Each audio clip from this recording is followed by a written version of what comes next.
Alan, you recently just received a check for $4,600. You've posted tens of thousands of dollars of checks that you've claimed in this business. How does it feel when you help someone recover their money in unclaimed funds? Feels pretty good. Actually, that's one of the reasons that I love this business. Number one reason I love it because it has the very strong potential to put not only bacon on my table, but some really nice, thick cut maple dripped bacon, on the table. The other reason I like the business because I get to help people out. I've always been, I guess you call it the service industry. 20 years in the military.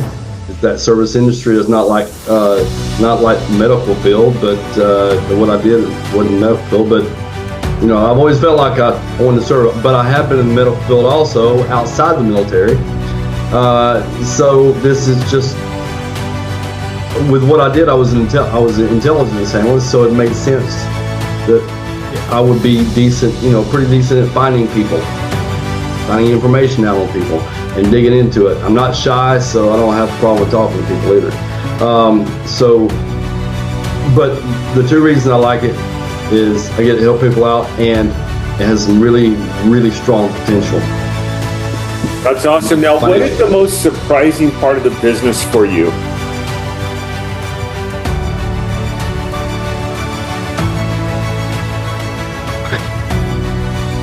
Some of the crazies that I come up on.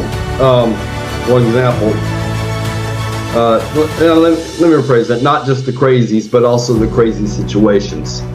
As far as the crazies, I'll give you one example of one. I found a woman who didn't want $240,000 from this being held by the state of California because she's on welfare and would lose her benefits. That was the reason she gave me. But it happened.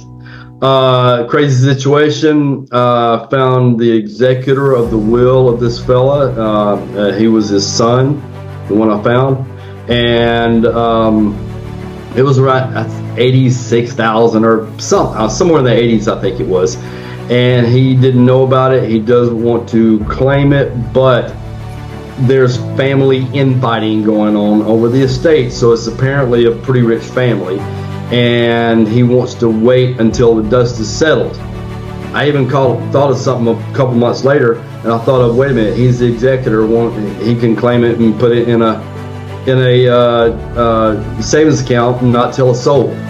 And then when the day the dust settles on the estate, well, then give those 4 or 5 people their share of the $80,000 check. And I said, and let me tell you, Steve, or whatever his name is, I don't remember. Let me tell you, Steve, you will get Christmas cards from these people for the rest of your life. You'll be everybody's favorite cousin, at least the ones that got paid. And he said, that's a great idea, but I'd still rather wait. It doesn't make sense. He came across to me as financially smart. And that would have been a smart move to make, to go ahead and get it and put it in the bank account, not touch it, but he still don't want to do it. Wow. And other crazy situations that I've run across, that's just a couple of them. Yeah, no, I know. Trust me, I've done some fair share. The last question I have is, what advice would you give someone who's thinking about becoming a surplus funds locator?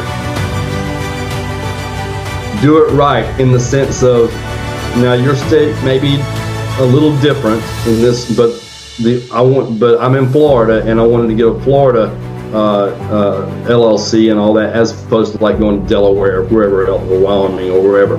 And so, do it right by getting first an LLC, and then go to IRS.gov and get you an EIN, or maybe call it FEIN, and then I went back to the Florida state website, the same place I got my LLC, and reserved my DBA, my doing business as, my business name, not my LLC, but my company's name. And then I went downtown to the county office of licenses, or whatever it is, and I got my business license. And I've got it right here. And I've got my local business license, Okay, I don't know if you can see that or not. Yeah, man, that's awesome. Wait, okay. Anyway, got my local business license, and so basically you get LLC, EIN. I'll put that up later. LLC, EIN, DBA with the state, same place you got your LLC. Of course, this is Florida. Maybe a little different, but it'll be close. And then business license. And I also highly recommend, you can work it without this, especially in California, but the single number one absolute best credential someone can have, the PI license. Hey, Alan, I appreciate it, man. Thank you for your time. Thank you so much for your time. We'll see you around. Thanks again. Good luck, David. God bless. Good luck, everybody. Everyone, I put the course in our description, through Facebook, link in our description if you want to, and follow me for more videos like this.